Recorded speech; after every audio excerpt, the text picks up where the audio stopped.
बहुत समय पहले की बात है। एक गांव में सुमता नाम की एक महिला रहती थी।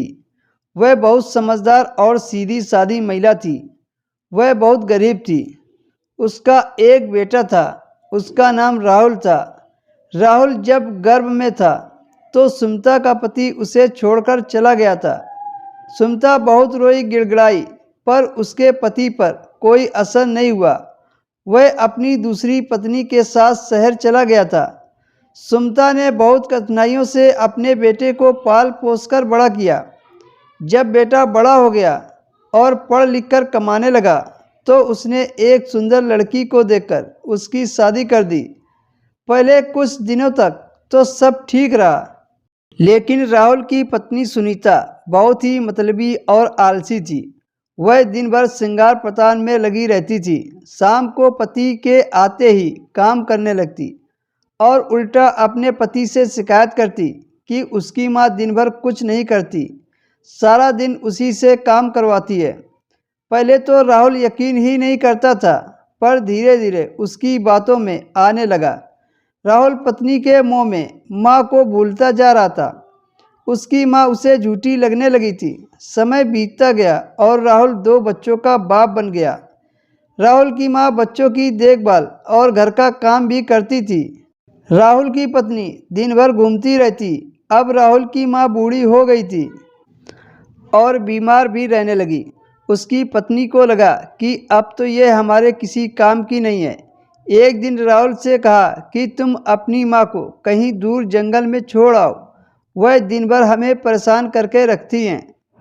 कुछ दिनों तक राहुल टालता रहा, लेकिन जब उसकी पत्नी ने उसे धमकी दी कि या तो माँ को रखो या मुझे, तो वह माँ को छोड़ने के लिए विवश हो गया।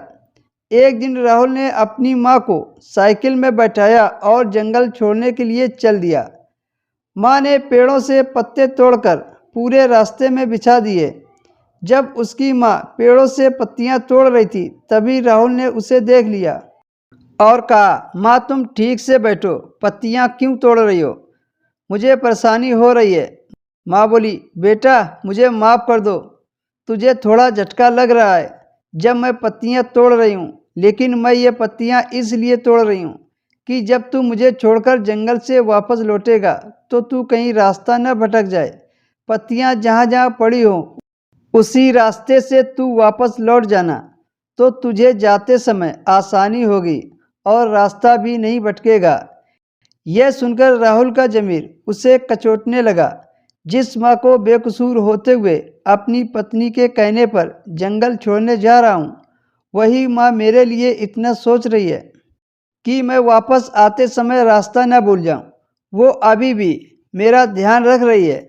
ऐसी माँ को जंगल में छोड़ने जा रहा हूँ, शर्म आनी चाहिए मुझे।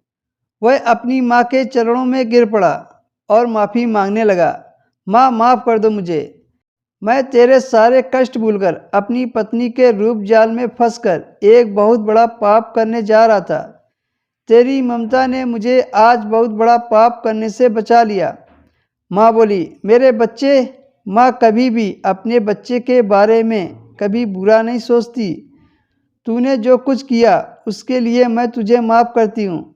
राहुल और माँ दोनों के आंखों में आंसू आ गए थे। राहुल की आंखों में पछतावा और माँ की आंखों में खुशी के आंसू थे।